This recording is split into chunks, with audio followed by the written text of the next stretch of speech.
Les conseils scolaires de l'Ontario doivent recueillir des données comportementales selon deux catégories.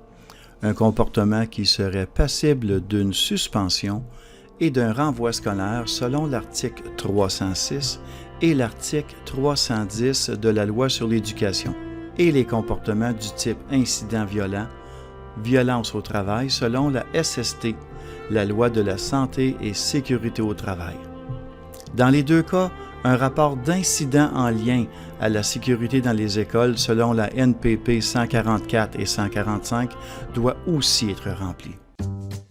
Soyez sans crainte, votre profileur de comportement bien configuré s'engage à vous offrir une solution rapide et efficace. Regardons à deux mises en situation. Elvis, élève de 10e année, a apporté de l'alcool à l'école et en a bu un peu avant de se rendre dans la classe de mathématiques de Mme Ennis. Entrons l'observation au profileur. Sélectionnons la fonction du comportement, inscrivons l'activité et le lieu où l'observation a été observée. Un nouveau menu est affiché au bas de l'écran. Cochez-le. Ceci demandera au profileur de générer un rapport d'incident en lien à la sécurité dans les écoles. Bien sûr, un appel téléphonique s'impose aux parents pour demander à maman et papa de venir chercher leur petit garçon qui ne sera pas en mesure de marcher ou de conduire sa bicyclette. Cochons aussi les conséquences suite à cette action. Il y a eu une rencontre avec la direction, nous aurons un check-in, check-out avec Elvis et nous rencontrerons les parents. Inscrivons aussi un retrait de 2 heures, le temps nécessaire à la mère d'Elvis pour pouvoir venir le chercher à l'école. Quelques clics suffisent pour envoyer ce rapport d'observation à nos deux parents tuteurs. En voici le résultat. Et le dernier clic pour demander au profileur de nous produire automatiquement le rapport d'incident en lien à la sécurité dans les écoles. Imprimez-le, cochez les comportements, signez le rapport final pour le remettre à Mme Ennis et classez ce document.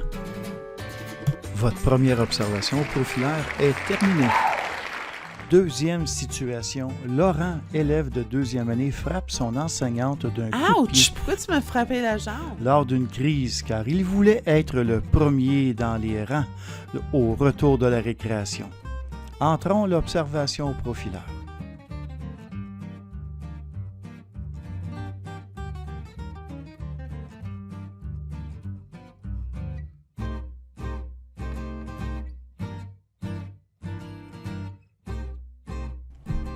Une nouvelle case s'affiche à l'écran nous demandant s'il s'agit d'un incident violent, qui est le cas, et nous demandons au profileur de nous générer un rapport d'incident.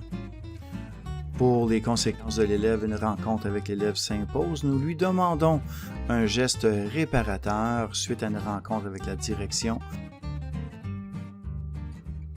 Et nous demandons aussi au profileur de mémoriser que Laurent devra nous remettre une lettre ou un dessin d'excuse. Nouveau menu supplémentaire pour l'incident violent. Première case, qui a été la victime? Il s'agit bien de Mme Gisèle Latrimousse, qui est une enseignante. Un incident violent doit toujours être associé à une des 5 catégories. Dans ce cas ici, nous choisissons agression physique sans blesser la victime. Entrons quelques détails supplémentaires tels des témoins et des mesures correctives suggérées. Lorsqu'un membre de l'école inscrit une observation du type incident violent, il ou elle pourra inscrire les mesures correctives suggérées. Cependant, la direction ou un membre ayant la permission de supervision pourra inscrire des mesures à instaurer pour diminuer les risques. À noter la liste de stratégies communes et partagées entre plusieurs écoles d'un même conseil scolaire afin de suggérer quelques prochaines mesures à mettre en place afin de diminuer les risques. À la fin de la journée, le profileur recueillera chacun des rapports d'incidents violents afin d'en composer un seul qui, lui, sera partagé à la responsable ou le responsable de santé et sécurité au travail de votre conseil scolaire.